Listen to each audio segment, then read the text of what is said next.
Oi, gente, tudo bem? Estão todos aí, acordados? Todos comeram direitinho? Eu vou falar com vocês hoje a respeito da experiência do usuário e vou tentar falar de coisas que a gente pode fazer que favorecem melhores experiências para as pessoas e que sejam aplicáveis quando vocês estão fazendo, por exemplo, esses testes, essas coisas loucas ali que estavam passando, que eu não sei nem o que era. Cara, que bagulho louco aquilo que você ficou mostrando ali, cara. Você está de parabéns, cara. Se eu estivesse vendo aquilo, eu estaria chorando. Pode ter certeza disso. Bom, eu sou o Daniel, eu trabalho com design. Eu trabalho com design faz uns 20 e poucos anos. Eu trabalho aqui em Campinas numa empresa chamada Wizen, que é um estúdio de design de interação, onde a gente faz interfaces de software. Então, a gente faz a camada visual do software e a camada de arquitetura de informação do software. Eu trabalho fazendo algumas coisas para o CPQD também e para um monte de gente. E eu tenho um canal de YouTube chamado UX Now, onde eu falo a respeito de experiência do usuário, e eu fiquei sabendo que eu fui citado na outra palestra. Então, muito bem, muito obrigado. Mais um, deem like. Deem like na coisa. Eu vou falar com vocês hoje um pouquinho, rapidamente, a respeito de UX. Eu sei que vocês falaram disso agora há pouco, então eu vou falar brevemente. Essa aqui é a minha frase favorita a respeito de experiência do usuário, que é uma capacidade adquirida para a qual não há cura. Eu uso, vocês viram, aquele era o meu wallpaper, eu uso de wallpaper, eu só não fiz camiseta porque, sei lá, é preguiça e é caro fazer silk. Então, mas a experiência do usuário não é um termo que eu inventei, depois eu vou falar do Donald Norman, mas uma coisa que é interessante é que a gente fala muito a respeito de experiência. A gente vive num universo onde o que as pessoas esperam é experiências maravilhosas. Então, as pessoas estão dispostas a pagar, sei lá, 70% a mais por experiências melhores com as coisas. Então, todo mundo pretende ou quer ter uma experiência melhor no seu dia a dia. E quando a gente pensa a respeito de experiência, é um aspecto complexo, porque o que raios é uma experiência? Isso é Barcelona. Como eu tenho uma empresa, eu nunca tiro férias. Quem aqui tem empresa nunca tirou férias, certo? Então a gente não tira férias, uma vez a cada 10 anos você tira férias. Aí eu tirei férias e fui para Barcelona, e em Barcelona eu resolvi que eu ia pegar um Airbnb. E o Airbnb é a empresa do mundo que mais vende o conceito de experiência. Eles têm como discurso da marca experiências para as pessoas que vão viajar. Então, eles vendem experiência. O papel deles é falar, não, você não alugou um quarto mequetrefe, você vai ter uma experiência positiva, a gente espera. Não sei quem já tentou ir para Barcelona, mas Barcelona é caricíssimo, então a gente foi lá procurando um Airbnb, eu e minha namorada, a gente achou um quarto, usou como critério de seleção reviews das pessoas, e a gente escolheu esse quarto aqui porque a gente percebeu que ele tem 2 lençóis, tá vendo? Então, o sinal de limpeza. Então, eles trocam o lençol. A mesa, cada hora está num lugar, sinal de que alguém passou vassoura. Então, são sinais. Eu não tenho certeza, mas pode ser que seja tudo no mesmo dia, porque a planta é a mesma. Então, provavelmente é cenário. Mas tudo bem. A gente pegou, foi lá no quarto. O quarto era meio espremido, então a gente teve que botar as malas aqui assim. Eu vou sair da frente da câmera, depois eu volto, cara. Pronto, voltei, cara. Você está filmando, senão fica saindo para estar palhaçado com você. Então, esse espaço aqui, que é o espaço de circulação, era um espaço que ou ficava a gente ou a mala. Então, a gente pôs a mala no caminho e tudo bem. Até aí, beleza. Aquela porta ali, do negócio do albergue ali, ia parar no banheiro. Aí o banheiro começou o problema. Porque aquilo é o que o cara vendeu, isso é o que o cara entregou para mim. O que o cara entregou era uma torneira. A gente não tem muito dessa torneira aqui, que é uma torneira que o misturador de quente e frio é no mesmo objeto. Então, o mesmo objeto tem um misturador de quente e frio e de mais ou menos água. Vocês já usaram isso? É um negócio que se faz assim e assim para o lado, assim, tipo. E como isso aqui era muito pequeno, aquela área ali devia ter 45 centímetros de raio. Então, toda vez que eu me mexia, eu batia naquilo ali. E todo mundo que já usou uma torneira dessa sabe que o estado é escaldado ou congelado. Não tem estado intermediário, vocês sabem. Então você está tomando banho e você faz assim, ó, chablau, filho de uma puta, chablau, maldito. Então a gente ficou nesse dilema. E no primeiro banho que a gente tomou, aconteceu o seguinte, aquilo ali, a capacidade de vazão do ralo, ela era incompatível com a quantidade de água que brasileiros estão acostumados na hora de tomar banho. Porque eu não sei se o europeu toma banho com fio de água. Talvez. E para ele tanto faz se é quente ou frio, porque é uma vez a cada 4 dias. Então, a gente não, o brasileiro, pô, vamos tomar água, vamos tomar banho, vamos encher essa coisa aqui. E aí o negócio começou a encher d'água, primeiro dia, começou a sair uma água turva. A gente ficou com aquela cara de nojo vendo a água caiu ali, tá? A gente teve que estancar. e isso é falta de teste. Então, a pessoa achou, está tudo bem, está tudo lindo, vendi, está vendido já, agora não vamos entregar, vamos deixar encher d'água, vamos falar que, tem 270K meu script, tudo bem. Aquilo ali é uma experiência vendida pela empresa que mais vende experiência do mundo. Claro que eu não estou falando aí especificamente de uma experiência digital, é uma experiência analógica. A gente tem mais experiências analógicas do que digitais. A gente tem expectativa que o mundo digital se comporte como o mundo analógico, que eu possa xingar as coisas, gostar das coisas, etc. O mundo digital é uma cópia do mundo analógico. A gente usa metáforas do mundo físico, do mundo das pessoas, desde o símbolo de disquete até uma pasta, até a cor de um botão, até um botão ter relevo e coisas desse tipo. E toda essa questão do nosso relacionamento com essas coisas do mundo, dos produtos físicos, são ilustradas num livro fantástico de um cara chamado Donald Norman, vivo Donald Norman, que escreveu em 1988 um negócio chamado O Design do Dia a Dia. O Design do Dia a Dia é um livro que trata a respeito das frustrações das pessoas com os produtos feitos por engenheiros. Quem é engenheiro ou engenheira aqui? Engenheiros. Olha, só você levantar a mão. Eu tenho um engenheiro aqui. Mas os engenheiros fazem os produtos usando o jeito engenheiro de fazer as coisas. Às vezes go horse, igual falaram agora há pouco, às vezes é não sei o quê. Então é feito por um jeito engenheiro, onde a qualidade da coisa é uma qualidade da engenharia. A engenharia está funcionando, a engenharia está boa. Não tem um erro de cálculo. Não ter um erro de cálculo não quer dizer que se algum cretino do Brasil resolver abrir muita água, não vai entupir o raio do ralo. Então, porque o teste não previu que ia vir 2 brasileiros, eu e minha namorada, cabelo comprido, enchendo aquele ralo lá de cabelo. No design do dia a dia, o Norman fala muito a respeito da distância, eu vou falar rapidinho disso, da distância que existe entre o que eu acho que uma coisa faz e o que a coisa faz. Então a gente tem uma distância, tem um gap, tem um abismo, às vezes, entre o que eu acho que uma coisa é e o que ela é mesmo, ou o que eu acho que uma coisa faz e o que ela realmente faz. Então, é um livro que eu recomendo para todos, mesmo os não designers. Derivado do trabalho do Donald Norman, foi inventado mais ou menos inventado ou descoberto, aí depende, um negócio chamado design centrado no usuário. O design centrado no usuário é um tipo de design. Existem N tipos de design. Quando o Norman fala de design centrado no usuário, ele fala que os designers e os engenheiros deveriam priorizar os usuários. Ele fala, está escrito lá, designers and engineers, blá, blá, blá, porque do ponto de vista da palavra design, ela também se aplica para a engenharia. Então, os engenheiros também to design alguma coisa, assim como os designers to design alguma coisa em inglês. Chique, né? Então, design centrado no usuário não é um problema de designers, é um problema de design. E o design é de múltiplas camadas dentro de uma empresa. Quando a gente pensa a respeito dessa abordagem de design, a gente faz o seguinte, a gente leva em consideração necessidades, desejos e limitações dos usuários na hora de desenvolver um produto. Como assim? Por que, amigo? Por que isso? Amiga, sua louca. Por que você está falando isso? Porque quando a gente está desenvolvendo alguma coisa, muito possivelmente, quando a gente, como desenvolvedor, como engenheiro, como designer, está desenvolvendo algum produto, o que chegou para a gente é uma especificação. A gente desenvolve baseado em especificações. Alguém especifica para a gente, vai ser desenvolvido tal coisa, e você vai lá e desenvolve. E beleza, tudo bem. É assim que funciona o mercado. O mercado pega especificações que vieram de camadas de negócio dentro de uma empresa e entregam isso para um grupo de pessoas desenvolver. Até aí, perfeito, sempre foi assim. Provavelmente vai ser assim por muitos anos. E em muitos casos, em muitos casos, essas necessidades e os desejos são... Eu não fico sabendo, eu não fui avisado de uma necessidade de um usuário na hora que eu estou desenvolvendo. Eu não fui avisado de um desejo do usuário na hora de desenvolver, eu não fui avisado de uma limitação do usuário na hora de desenvolver.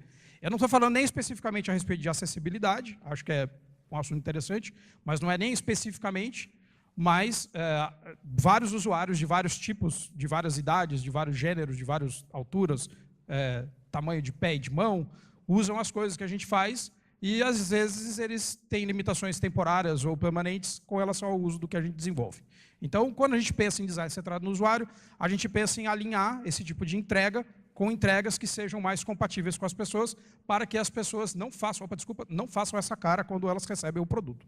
Então, a gente não queremos essa cara. Não queremos isso. Queremos carinha feliz. Então, não queremos essa cara do Norman também, queremos carinhas felizes. Então, eu quero uma cara feliz. A cara daquelas pessoas ali felizes, porque quando eles fizeram assim para tirar uma selfie, funcionou. Porque eu tenho um celular que eu faço assim para tirar selfie e não funciona. Eu fico com cara de idiota. Eu fico fazendo assim para o celular e não faz nada. Aí, a hora que eu desisto, ele tira a minha foto. Aí, eu estou com cara de idiota. Vocês têm esse celular também, várias pessoas têm celulares que fazem essas coisas. Bom, a tal da experiência do usuário, para poder saber essas coisas que eu estou falando aqui, necessidades, desejos, blá, blá, blá, elas não nascem na interface. Tinha um gráfico agora há pouco muito legal, que tinha uns negócios ali, que eu não sei o que era, um outro, e tinha escrito UI em cima. UI eu sei o que é, o que era? Os outros lá tinha um negócio, parecia um muffin lá, sei lá, e tinha uns bagulho lá em cima está escrito UI. Esse gráfico é o gráfico equivalente nosso de experiência do usuário, onde aquela primeira camada ali de cima, visível, a surface, a camada de cima, aquela ponta do iceberg, é uma interface. Por debaixo de uma interface tem coisas acontecendo que, do ponto de vista técnico, são Python, e do ponto de vista de UX, são crianças de 8 anos usando. Então, a gente tem pontos de vista diferentes na hora de construir alguma coisa.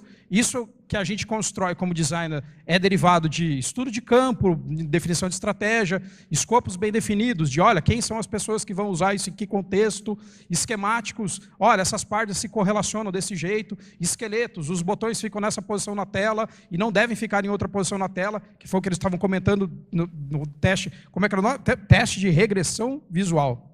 Regressão visual, achei muito legal. Regressão visual parece que a pessoa voltar a usar ombreira, né? Uma regressão visual. Você fala, pô, então a pessoa voltou a usar ombreira, que mundo é esse? Até que você chega na superfície, que é a camada que as pessoas estão interagindo.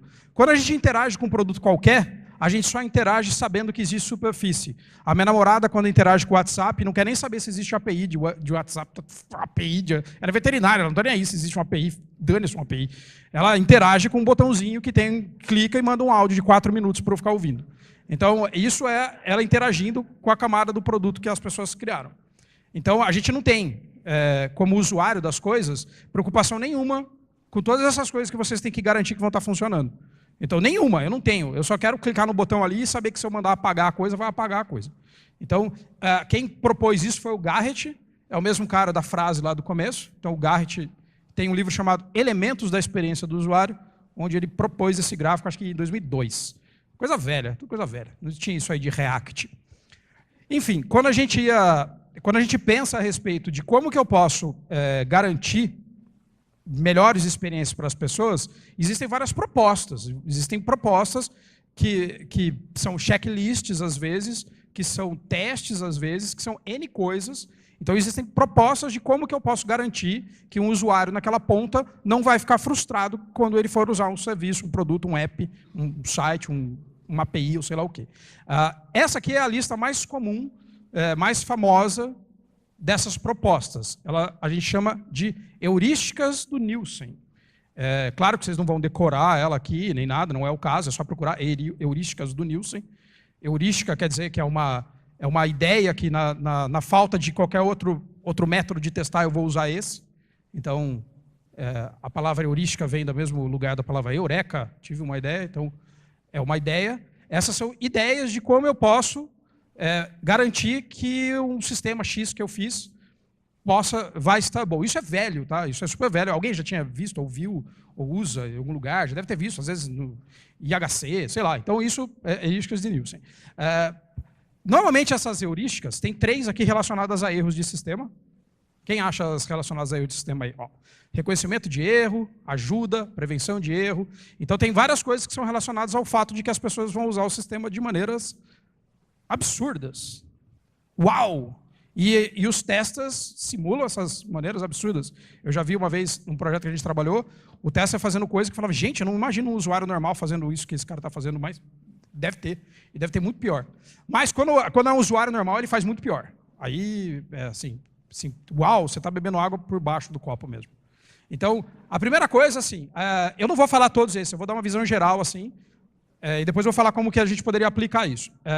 De maneira geral, o que as pessoas esperam quando elas utilizam o sistema é consistência. As pessoas, elas têm na cabeça, a cabeça da gente funciona assim. A gente imagina que uma coisa é uma coisa. Eu comentei agora há pouco do Norma. Então eu imagino que aquela cadeira, se eu pular nela, ela me segura.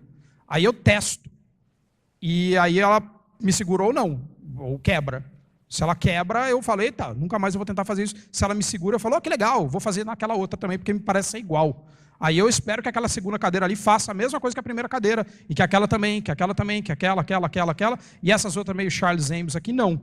Aí essa eu falo, essa aqui eu não tenho certeza, porque ela não é igual a essa, ela não tem 4 pezinhos, ela tem um pé só. Então aí eu como usuário, estou vendo que existe uma consistência entre a aparência dessas cadeiras todas, e que talvez essa aparência sendo consistente represente comportamento consistente. Mas eu não sei. Essa cadeira aqui poderia ser de papel e alguém me enganou. Aquela cadeira ali poderia ser de aço e alguém me enganou. Aquela poderia ser de isopor. Aquela poderia ser holográfica. Eu não sei. Mas só batendo o olho aqui, eu componho na minha cabeça que essas coisas aqui se comportam de maneira igual. Eu componho na minha cabeça que toda vez que eu clico no botão de enviar um e-mail é enviado. É uma composição na minha cabeça que eu testo. Eu vou lá como usuário, tá? Não estou falando do teste agora, não sei o que, visual lá, regressão visual, Corixá. Não sei, não é isso que eu estou falando. Então, eu como pessoa, eu testo fazendo assim, ó. Que belezinha, que gostoso isso. Opa! Quando alguém olha para o sistema, ele quer saber o que o sistema está fazendo, porque isso é a resposta do sistema para mim. Quando eu faço alguma coisa no sistema, o sistema me responde. Então, essa resposta do sistema tem a ver com visibilidade do estado, tem a ver com controle, equivalência entre o sistema e o mundo real, tem a ver com uma palavra que não está aqui chamada feedback, que falaram agora há pouco no feedback, é outro feedback. As pessoas estão acenando para mim assim, falando tempo. É isso? É isso que está acontecendo? Tudo certo. Quantos minutos? 10. Está tudo certo, está acabando. Aí, normalmente, quando a gente pega e faz esse tipo de análise, a análise heurística em si é feita por profissionais que analisam como será que uma pessoa acha que aquilo é ou não é. Então, normalmente, isso é feito por uma série de profissionais, mais do que um. A gente estava conversando com o Renato isso agora há pouco. Normalmente, dentro de uma empresa, você vai pegar um grupo de pessoas e pedir para esse grupo de pessoas verificar se o sistema tem prevenção de erro. Quando o sistema dá uma mensagem de erro, eu reconheço o que é a mensagem de erro? Claro, a mensagem de erro é muito óbvia. Erro 49746. Alfa. Eu sou uma pessoa, eu estou usando aquilo lá, eu sou uma pessoa. Se eu quero falar para mim alfa, eu não sei o que é. Se falar assim, número de telefone inválido, legal, tadinho. Sabe, tipo, depende das mensagens de erro. Então, como que a gente pode trabalhar isso daqui dentro do universo da qualidade do sistema? A gente deveria, de alguma maneira, ter alinhamento entre membros da equipe de, no mínimo, fazer algum tipo de análise heurística na qualidade da comunicação do sistema com as pessoas.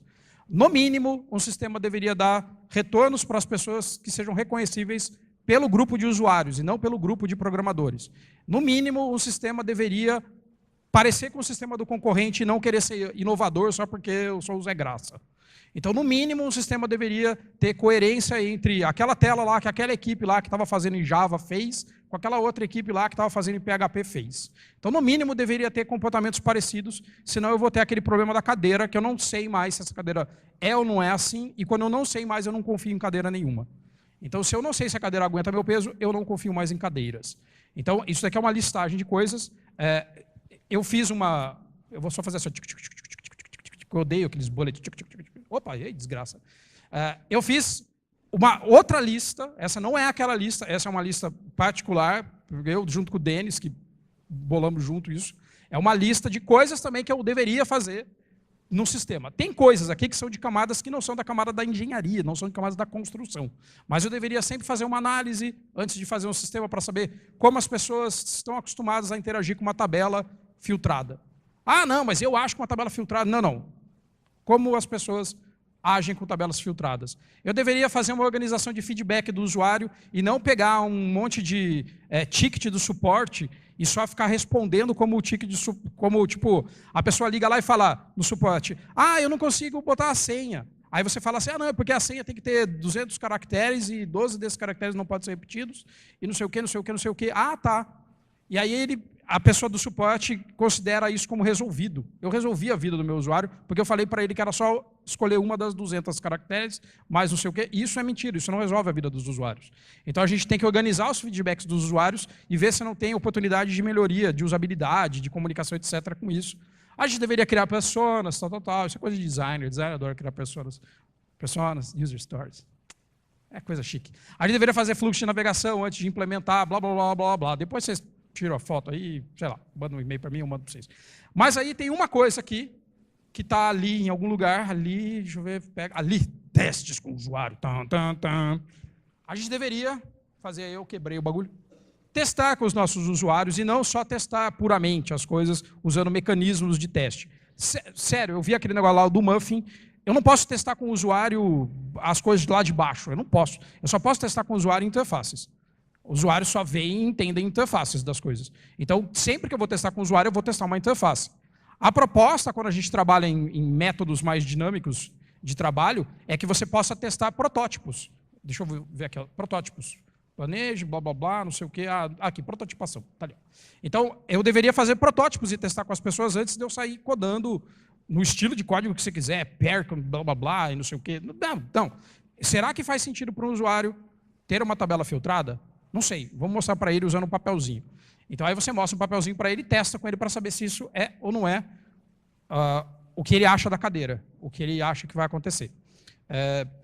Essa é uma frase que eu adoro, eu normalmente termino palestras minhas com essa frase, e com a próxima eu termino com 2, 3 frases.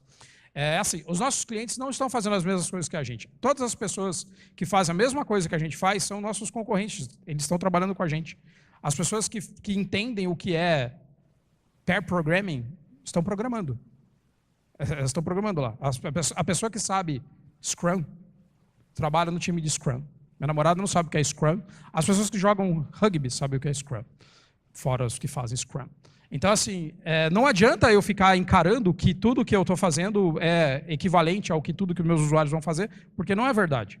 É impossível fazer um teste, mesmo quando a gente faz teste de usabilidade com 6, 7 pessoas, a gente não consegue pegar todas as coisas que todos os usuários do mundo vão fazer, porque eu tenho certeza que vocês já esbarraram numa torneira e, sei lá, e a torneira saiu água que escaldou vocês.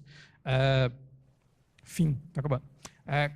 Isso é um lembrete que eu sempre faço, que é assim, todos os produtos que a gente interage no mundo, os bons, os ruins, e os meia-boca, os que foram caros, os que foram baratos, foram projetados por alguém. O design barra engenharia, né, o design mais amplo, sentido mais amplo da palavra, é responsável por todos os objetos e todas as coisas artificiais que existem no mundo. A natureza faz os objetos naturais, os designers e engenheiros fazem os objetos artificiais. Então, todas as coisas artificiais que vocês interagem, alguém fez, testou, falou que estava bom e pôs dentro do seu celular. Então, é sempre legal a gente tentar mapear por que a gente tem os sistemas que são bons, por que a gente tem os sistemas que são ruins. Se eu fui forçado, alguém me botou uma arma na minha cabeça, ou o meu chefe que me obrigou a usar, mas então só fazer esse lembrete que todos os sistemas bons e ruins foram desenvolvidos por pessoas, não são mágica, e se alguém quiser entrar em contato comigo, me mandar um e-mail, aquele meu e-mail, meu Facebook, blá, blá, blá, blá, e curta o canal UX Now, vídeos toda semana sobre experiência do usuário. É isso.